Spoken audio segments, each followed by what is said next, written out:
नमस्कार मंडळी, स्वाद जेवण आणि जीवनमध्ये आपलं स्वागत आहे। तर आज आपण आवळा कँडी बनवणार आहोत। तेही वर्षभर टिकणारे।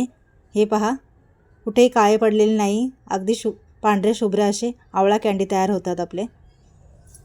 चला तर आता आपण आवळा कँडी कशी बनवायची ती पाहूया। तर हे पहा, हे आवळा घेतलेत आपण 1 किलो।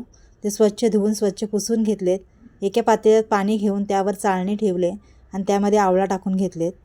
आता हे आवळे आपण झाकण ठेवून 10 ते 15 मिनिटं वाफवून घेऊया। तर आवळा छान असे वाफवून झाले। अर्धा तासासाठी आपण बाजूला ठेवले होते थंड होण्यासाठी। तर हे पहा कशा पाकळ्या निघल्या जातात, ह्या छानच खूपच छान वाफले गेलेत। तर हे पहा, बिया बाजूला काढायच्या आणि अशा पाकळ्या सोडून घ्यायच्या आवळा कँडीच्या।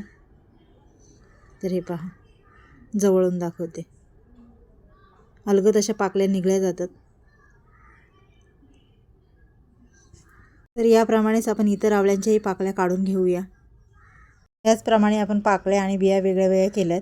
आता 1 किलो आवळ्याला 1 किलो साखर घातली आपण, ती थोडी थोडी करून घालायची आणि अशी मिक्स करून तर हे पहा, चमच्याने असं मिक्स करायचं किंवा पातेलं असं वर खाली हलवून असं मिक्स करून घ्यायचं, म्हणजे खालपर्यंत चांगली आवळा कँडीला साखर लागली जाते। हे पहा, असं छान असं मिक्स करून घ्यायचं। थोडंही पाणी लागून नाही द्यायचं, कारण त्यामध्ये मॉइश्चर आहे आवळ्यामध्ये, त्यानेच साखर आपली वितळली जाते। पण 3 दिवस साखरेच्या पाकेत मुरवत ठेवायचं, त्याला दिवसातनं 2 ते 3 वेळा हलवायचं आणि चौथ्या दिवशी ते काढून घ्यायचं चाळणीवर आणि निथळून घ्यायचं अर्ध्या तासासाठी। आता परातीत आपण बटर पेपर ठेवला आहे, त्यावर आपण एक एक करून सगळ्या आवळा कँडी लावून घ्यायच्या, म्हणजे व्यवस्थित त्यामध्ये जर आणखीन साखरेचा पाक असेल, निथळून घेतले आपण चाळणीमध्ये, पण जर असेल तर त्यावर ते सुकलं जाईल व्यवस्थित। तर हे पहा, असे एक एक करून सगळ्या कँडी आपण रचून घेऊया। तर हे पहा, आपण व्यवस्थित अशा आवळा कँडी बटर पेपरवर ठेवून घेतले।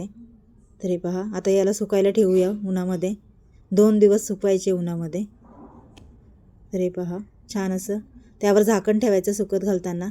आणि हे बघा, असे छान असे आवळा कँडी आपले तयार झाल्यात। हे तुम्ही असेही खाऊ शकता।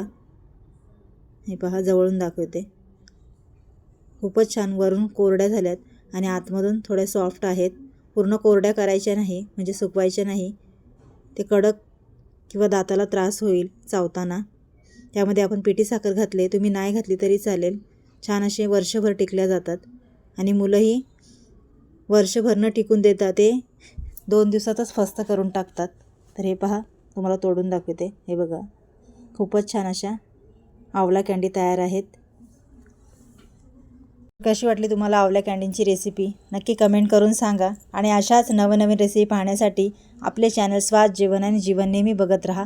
लाईक, शेअर आणि सबस्क्राईब करायला कंजूसी करू नका। धन्यवाद।